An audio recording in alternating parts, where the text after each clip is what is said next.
ಕೊಪ್ಪಳದಲ್ಲಿ ಕರ್ನಾಟಕ ರಾಜ್ಯದ ಮುಖ್ಯಮಂತ್ರಿಗಳಾಗಿರ್ತಕ್ಕಂಥ ಸನ್ಮಾನ್ಯ ಶ್ರೀ ಸಿದ್ದರಾಮಯ್ಯನವರು ಸರ್ಕಾರಿ ಕಾರ್ಯಕ್ರಮದ ಸಂದರ್ಭದಲ್ಲಿ ಮಾತಾಡಿರುವಂಥ ವಿಚಾರ ಹಾಗೂ ವಾಲ್ಮೀಕಿ ನಾಯಕರಾಗಿರುವಂಥ ಉಗ್ರಪ್ಪನವರು ಮಾತಾಡಿರುವಂಥ ವಿಚಾರಗಳು, ಅವರ ಇಬ್ಬರ ವಾದ ವಿವಾದಗಳು ಕುರುಬರನ್ನು ಎಸ್ಟಿ ಮಾಡುವ ಕುರಿತು ಚರ್ಚೆ ಆಗಿರುವಂತಹದ್ದು ಒಂದು ಹಾಸ್ಯಾಸ್ಪದ ಅಂಥೇಳಿ ನಾನು ಭಾವಿಸ್ತೇನೆ. ಕುರುಬರ ಎಸ್ಟಿ ವಿಚಾರವನ್ನು ಇಟ್ಕೊಂಡು ಇವರು ವಾದ ವಿವಾದ ಮಾಡಿರ್ತಕ್ಕಂಥದ್ದು ಭಾಳ ನೋವನ್ನುಂಟು ಮಾಡಿರ್ತಕ್ಕಂಥ ವಿಚಾರ. ಯಾಕಂತಂದರೆ ಇವರಿಬ್ಬರೂ ಕಾನೂನು ಪಂಡಿತರು, ಇವರಿಬ್ಬರೂ ವಕೀಲರು. ಕಾನೂನು ಏನು ಅನ್ನೋದು ಗೊತ್ತಿದ್ದೂ ಕೂಡ ಈ ವಿಚಾರವನ್ನು ಬಹಿರಂಗ ಸಭೆಯಲ್ಲಿ ಚರ್ಚೆ ಮಾಡಿರ್ತಕ್ಕಂಥದ್ದು ಇದೆಯಲ್ಲ, ಇದೊಂದು ರಾಜಕೀಯ ಅಂಥೇಳಿ ನಾನು ಹೇಳಕ್ಕೆ ಬಯಸ್ತಾ ಇದ್ದೀನಿ.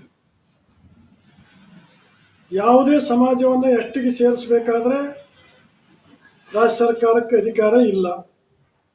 ಅದು ಸಿದ್ದರಾಮಯ್ಯಗೂ ಗೊತ್ತು, ಉಗ್ರಪ್ಪಗೂ ಗೊತ್ತಿದ್ದು ಕೂಡ ಉಗ್ರಪ್ಪನವರು ಸಿದ್ದರಾಮಯ್ಯನವರೇ ನಮ್ಮ ಗಂಗಾಳದಲ್ಲಿ ಅನ್ನವನ್ನು ಕಿತ್ಕೊಳ್ಬೇಡ್ರಿ, ನೀವು ಕುರುಬರಿಗೆ ಎಷ್ಟಿ ಕೊಟ್ಟು ನಮ್ಮನಿಗೆ ಅನ್ಯಾಯ ಮಾಡಬೇಡ್ರಿ ಅನ್ನುವಂಥ ಹೇಳಿಕೆ,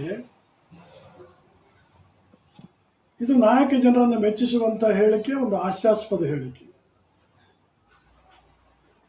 ಅದೇ ರೀತಿಯಲ್ಲಿ ಸಿದ್ದರಾಮಯ್ಯನವರು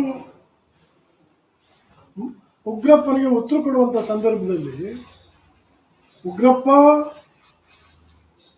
ಎಷ್ಟಿಗೆ ಕುರುಬರನ್ನು ಸೇರಿಸಬೇಕು ಅಂತ ಹೋರಾಟ ನಾನು ಮಾಡಿಲ್ಲಪ್ಪ, ಅದು ಈಶ್ವರಪ್ಪ ಮಾಡಿದ್ದು,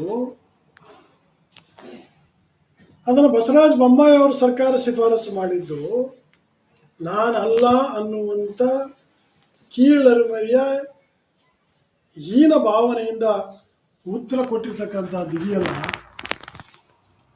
ಅದು ಕೂಡ ನಮ್ಮ ಮನಸ್ಸಿಗೆ ಭಾಳ ನೋವನ್ನು ಉಂಟು ಮಾಡಿರ್ತಕ್ಕಂಥ. ಹಾಗಾಗಿ ಇವತ್ತು ಎಸ್ಟಿ ಕುರುಬರನ್ನು ಮಾಡಬೇಕಾಗಿರ್ತಕ್ಕಂಥದ್ದು ಕೇಂದ್ರ ಸರ್ಕಾರದ ಕೈಯಲ್ಲಿದೆ. ನಮ್ಮ ಅರ್ಜಿ ಕೇಂದ್ರ ಸರ್ಕಾರದಲ್ಲಿದೆ, ಅದು ಕೇಂದ್ರ ಸರ್ಕಾರ ತೀರ್ಮಾನ ಮಾಡುತ್ತೆ. ಯಾವುದೇ ಸಮಾಜವನ್ನು ಎಸ್ಟಿಗೆ ಸೇರಿಸಬೇಕಾದ್ರೆ ಆ ಸಮಾಜದ ಶೇಕಡಾವಾರು ಜನಸಂಖ್ಯೆಗೆ ಆಧಾರವಾಗಿ ಮೀಸಲಾತಿ ನಿಗದಿಯಾಗುತ್ತೆ. ಹಾಗಾಗಿ ಇಲ್ಲಿ ಒಬ್ಬರ ಹಕ್ಕನ್ನು ಒಬ್ಬರು ಕಸ್ಕೊಳ್ಳುವಂಥ ಪ್ರಶ್ನೆನೇ ಬರೋಲ್ಲ. ಅಲ್ಲದೆ ನಾವು ಹೋರಾಟ ಮಾಡುವಂಥ ಸಂದರ್ಭದಲ್ಲಿ ನಾಯಕರ ಸ್ವಾಮಿಗಳ ಜೊತೆ ಮಾತಾಡಿದ್ದೇವೆ, ಅನೇಕ ನಾಯಕರ ಲೀಡರ್ಗಳ ಜೊತೆ ಮಾತಾಡಿದ್ದೇವೆ. ನಾವು ನಿಮ್ಮ ಮೀಸಲಾತಿಯನ್ನು ಕಿತ್ಕೊಳ್ಳೋದಿಲ್ಲ, ನಿಮ್ಮ ಮೀಸಲಾತಿಯಲ್ಲಿ ನಾವು ಪಾಲು ಕೇಳೋದಿಲ್ಲ. ನಾವು ಏನಾದರೂ ಎಸ್ಟಿ ಆಗಬೇಕಾದ್ರೆ ಒ ಬಿ ಸಿಯಲ್ಲಿರುವಂಥ ನಮ್ಮ ಮೀಸಲಾತಿಯನ್ನು ನಾವು ಎಸ್ಸಿಗೆ ಟ್ರಾನ್ಸ್ಫರ್ ಮಾಡಿಸ್ಕೊಳ್ಳುವುದರ ಮೂಲಕ ನಾವು ಮೀಸಲಾತಿಯ ಸೌಲಭ್ಯವನ್ನು ಪಡ್ಕೊಳ್ತೇವೆ ಅನ್ನುವಂಥ ಮಾತನ್ನು ನಾವು ಅವತ್ತೂ ಕೂಡ ಸ್ಪಷ್ಟಪಡಿಸಿದ್ದೇವೆ, ಇವತ್ತೂ ಕೂಡ ಸ್ಪಷ್ಟಪಡಿಸ್ತಾ ಇದ್ದೇವೆ. ನಾವು ಯಾರ ಹಕ್ಕನ್ನು ಕೂಡ ಕಸ್ಕೊಳ್ಳೋಕ್ಕೆ ತಯಾರಿಲ್ಲ. ಹಾಗಾಗಿ ಇಲ್ಲಿ ಯಾರ ಪಾಲನ್ನು ಯಾರು ಕಸ್ಕೊಳ್ಳುವಂಥ ಪ್ರಶ್ನೆನೇ ಇಲ್ಲ. ಸಂವಿಧಾನಬದ್ಧ ಹಕ್ಕು. ಯಾವುದೇ ಜನಸಂಖ್ಯೆ ಆಧಾರದ ಮೇಲೆ, ಪರ್ಸೆಂಟೇಜ್ ಆಧಾರದ ಮೇಲೆ ಮೀಸಲಾತಿ ಸಿಗುವಂಥ ಸಂದರ್ಭ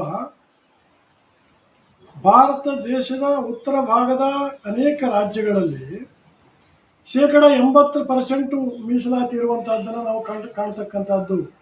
50%ಕ್ಕಿಂತ ಜಾಸ್ತಿ ಮೀಸಲಾತಿ ಎಸ್ಟಿ ಜನಾಂಗಕ್ಕಿರುವಂಥದ್ದನ್ನು ಕೂಡ ನಾವು ಗೊತ್ತಿರ್ತಕ್ಕಂಥದ್ದು. ಅಂದಾಗ ಇವೆಲ್ಲ ವಿಚಾರವನ್ನು ಗೊತ್ತಿದ್ದೂ ಕೂಡ ಈ ನಾಯಕ ಸಮಾಜದ ಲೀಡರ್ ಉಗ್ರಪ್ಪ ಆಗಿರ್ಬೋದು, ಇನ್ನಿತರರಾಗಿರ್ಬೋದು, ಇವರ ಹೇಳಿಕೆಗಳನ್ನು ನಾವು ನೋಡಿದಾಗ ಸಮಾಜದಲ್ಲಿ ಒಡಕುಂಟು ಮಾಡುವಂಥ, ಸಮಾಜದಲ್ಲಿ ವಿಷಗಾಳಿ ಬಿತ್ತುವಂಥ ಕೆಲಸವನ್ನು ಮಾಡುವಂಥದ್ದು ಇದೆಯಲ್ಲ, ಇದು ಸಮಾಜಘಾತಕ ಕೆಲಸ ಅನ್ನೋದ್ರಲ್ಲಿ ಎರಡು ಮಾತಿಲ್ಲ ಅನ್ನುವಂಥದ್ದನ್ನು ನಾನು ಹೇಳಕ್ಕೆ ಬಯಸ್ತೇನೆ. ಹಾಗಾಗಿ ಈ ವಿಚಾರನ ಅರ್ಥ ಮಾಡ್ಕೊಳ್ಬೇಕಾಗಿರ್ತಕ್ಕಂಥದ್ದು ಜನರನ್ನು ದಾರಿ ತಪ್ಪಿಸುವಂಥದ್ದು ಆಗಬಾರ್ದು.